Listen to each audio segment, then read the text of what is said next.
Hello Raptors fans and welcome to Raptors Report.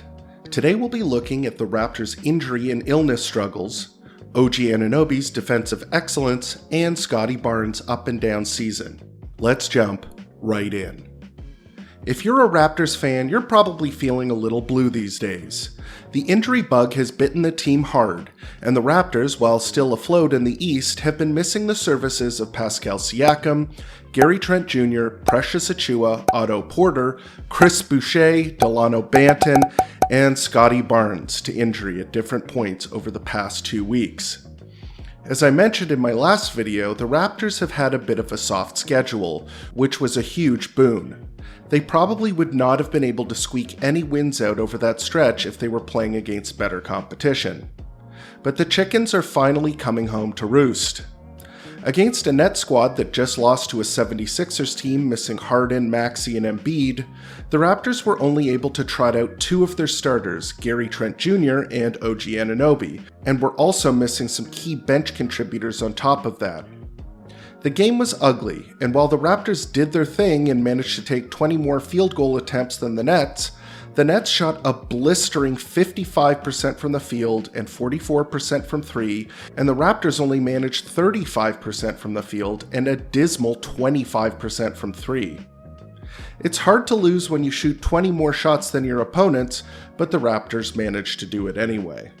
The effort level is there, the possession war game plan worked, but the Raptors simply did not have the firepower in order to grind out a win. Until the Raptors get back up to full strength, we'll probably see more games like this. It's hard to win in the NBA, and when you're missing so much top-end talent and depth, you're not going to do much of it. On the bright side, if there was a time to have a bunch of injuries, it would be right now, as over this stretch, the Raptors have had a 9-day period where they only played 2 games. Next on the docket is examining the premier defensive play of OG Anunoby, who, despite being one of the most impactful defenders in the NBA over the past few years, has yet to make an all-defense team.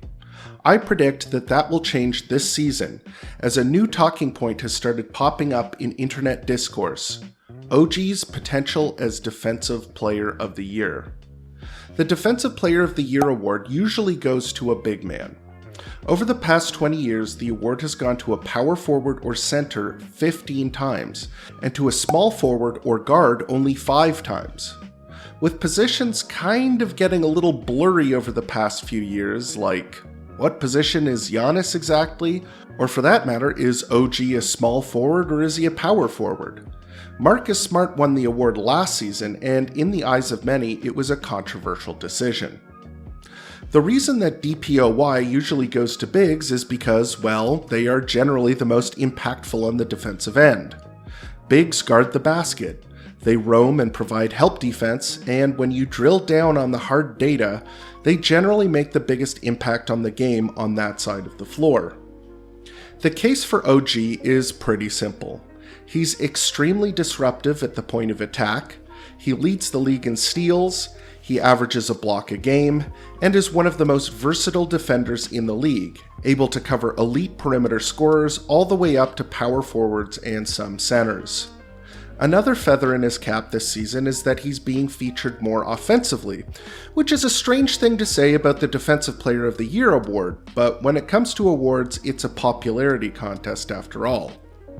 Having your name mentioned a lot, having articles written about you, name drops on famous podcasts or on sports talk shows is a great way to elevate your profile. Being an excellent defender is definitely a requirement for being the Defensive Player of the Year, but you also have to enter the discussion, and being mentioned a lot, even if it's not for defense, is a great way to stay at the front of voters' minds. The fact that OG has never even made an all-defense team is evidence enough that it's not just about being a good defender. In terms of what OG delivers on the defensive end, it is pretty amazing to watch. His ability to strip crossovers and then turn them into a transition slam is remarkable. He plays the passing lanes like a free safety, grabbing passes and, you guessed it, turning them into highlight reel transition buckets. He's also a stout physical defender around the rim, bodying guys up and then blocking their shot. And when he's actually assigned to guard players on the perimeter, he has quick feet, excellent anticipation and timing on when to challenge shots and when to guard drives. He's basically the complete package on defense, and by all accounts one of, if not the best defensive forward in the game. Last on the list of things to discuss is Scottie Barnes' up and down season. As I've mentioned several times, Scottie Barnes entered training camp looking out of sorts, and really didn't play well in the exhibition matches in preseason, and Nick Nurse acknowledged that this was because he had a lingering ankle injury. But when the season started, he seemed to bounce right back to his level of play at the end of last season, where he won Rookie of the Year. However, when Pascal Siakam went down with injury and Scottie was tapped with the responsibility of being one of the top playmakers on the team, he struggled mightily, especially on the road trip when Siakam first went down. As if to underscore the unpredictable nature of his sophomore season, Scottie returned to the Scotiabank Center and had a fantastic 19-point, 6-rebound, 6-assist night in a win against the Heat, followed by a dominant, amazing performance against the Hawks, where he scored 28 points along with 11 rebounds and 9 assists.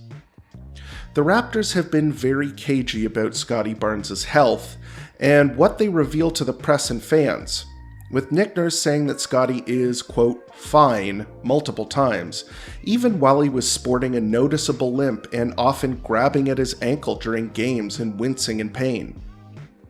The Scottie is fine charade finally ended on Wednesday when he was excluded from the lineup against the Nets due to knee soreness. While everyone around the team has been very guarded about Scottie's health, in this YouTuber's humble opinion, he has been playing injured, and many of his struggles have resulted from his issues with his legs, especially his explosiveness around the basket, which was a big strength of his in his rookie season, and has resulted in poor scoring efficiency in the paint. Due to the shroud of secrecy surrounding Scottie, I'm not sure if we'll get any firm answers to the injury question anytime soon. And that's this week's episode. Are you disappointed with the Raptors' injuries this season, or do you think that they're simply getting them out of the way early? Will OG Anunoby be the Defensive Player of the Year? Is Scottie's shaky season indicative of things to come, or just a bump on the road to greatness? Let me know here in the comments, and also on Twitter, where you can reach me at RapsReport. If you haven't already, please leave a like and subscribe, as that helps the channel grow. And as always, thanks for tuning in to Raptors Report, your source for in-depth Raptors content.